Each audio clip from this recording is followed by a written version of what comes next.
हरे कृष्णा। जय श्री शील प्रभुपाद। सब्र का फल सदैव मीठा होता है, किंतु हम क्या करते हैं, अपने जीवन में सब्र रूपी शब्द को तो हटा दिए हैं। सदैव यह विचार करते रहते हैं कि कोई भी कार्य मेरा तुरंत हो जाए, अभी हो जाए। किंतु माली भी जब तक वृक्ष का बीजारोपण करता है, तत्पश्चात वह अंकुरित होता है, फिर जाकर के वह पेड़ रूपी रूप धारण करता है, फिर वह फल प्रदान करता है। कहते हैं ना कि माली सींचहि सौ घड़ा, ऋतु आए फल दे। तो सब्र का फल सदैव मीठा होता है। उदाहरणार्थ आप सबरी को ले सकते हैं। सबरी एक सबर जात की स्त्री का नाम है, जिसको भगवान श्री राम ने परम पद प्रदान किया। कहते हैं कि सबर जात के लोग वैसे ही देखने में कुरूप होते हैं। उसी सबर जाति में एक कन्या जन्म लेती है जिसका नाम सबरी पड़ता है। वह देखने में बहुत ही कुरूप थी। उसके मोटे मोटे नाक थे, कुछ अजीबोगरीब आंखें थी, रंग भी एकदम कोयले के समान काला था, कद भी उसकी साधारण से ज्यादा थी।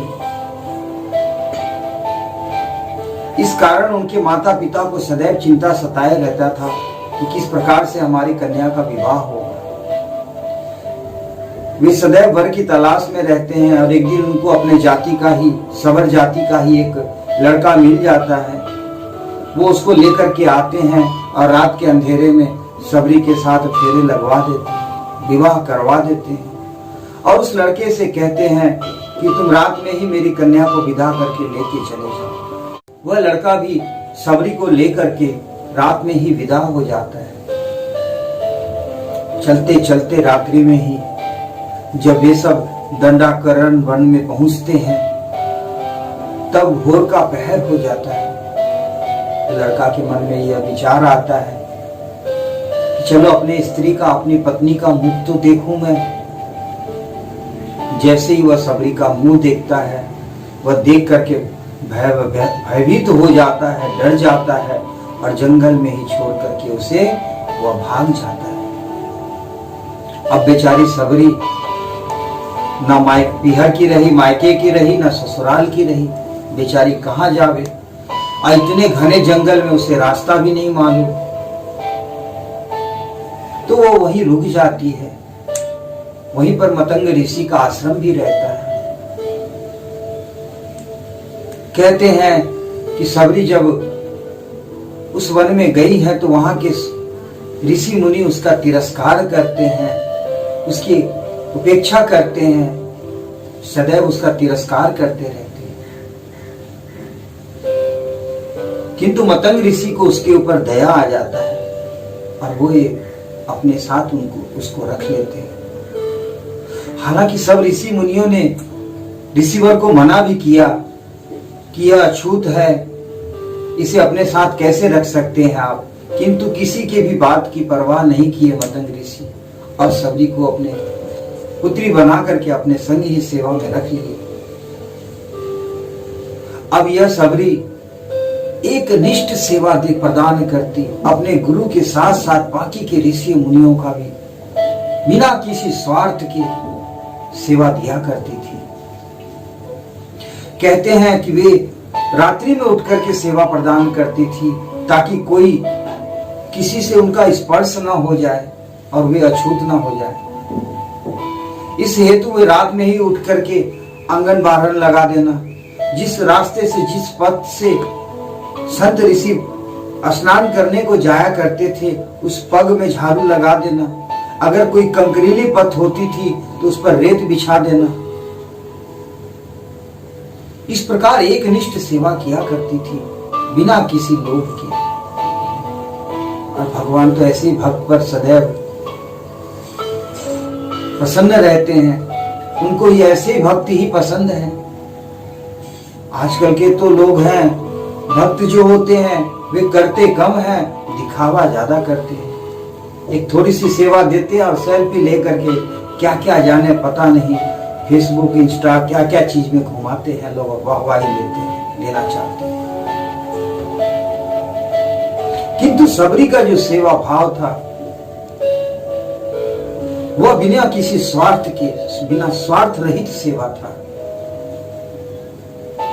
जब मतंग ऋषि का शरीर त्यागने का समय आया है तब वो सबरी को बुला करके कहे हैं कि पितृ तुम जिस प्रकार से एक निष्ठ सेवा दी प्रदान करी है सभी संतों की और मुझे प्रसन्न किया है, निश्चित ही तुम्हें यहाँ पर प्रभु श्री राम के दर्शन होगी।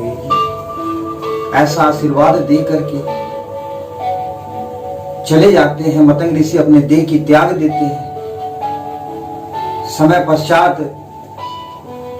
सबरी गुरु के आदेशानुसार डेली इंतजार करती है, सदैव इंतजार करते रहती है कि भगवान कब आए और पता नहीं कब दर्शन दे देंगे।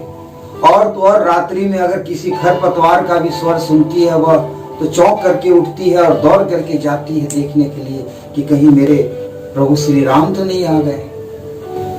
कहते हैं ना कि अगर इंतजार करते हुए साधना किया जाए, भजन कीर्तन किया जाए तो वह सजीव होता है, और बिना इंतजार के अगर भजन कीर्तन किया जाए तो वह निर्जीव कहलाता है।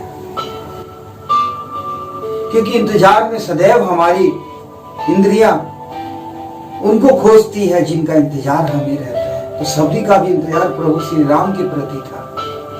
और भगवान श्री कृष्ण ने भगवत गीता में भी कहा है कि ये यथा मां प्रपद्यन्ते तस्तथैव भजाम्य हम।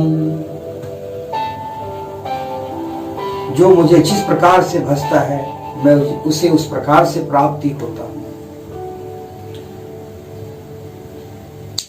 प्रभु श्री राम का दर्शन होता है एक दिन सबरी को, जब प्रभु श्री राम दंडक वन में देवी सीता की खोज करते करते आते हैं। जिस वक्त वे सबरी के आश्रम में जाते रहते हैं उस समय कितने ही संत ऋषियों ने उनको कहा है कि एक क्षण के लिए एक पग तो कम से कम मेरे आसकुटिया में रख दो, किंतु यह सेवा किसी को भगवान श्री राम ने सुलभ नहीं कराई है। यह दर्शन, यह कृपा सिर्फ सबरी के ऊपर प्रभु श्री राम ने बरसाया।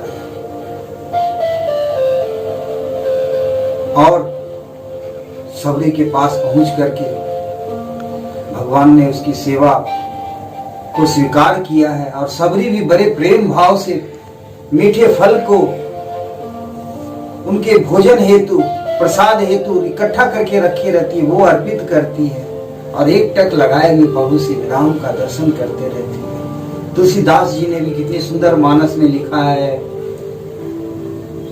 कि कंद मूल फल सुरस दिए राम कहुआन, प्रेम सहित प्रभु खाए बारंबार पखान।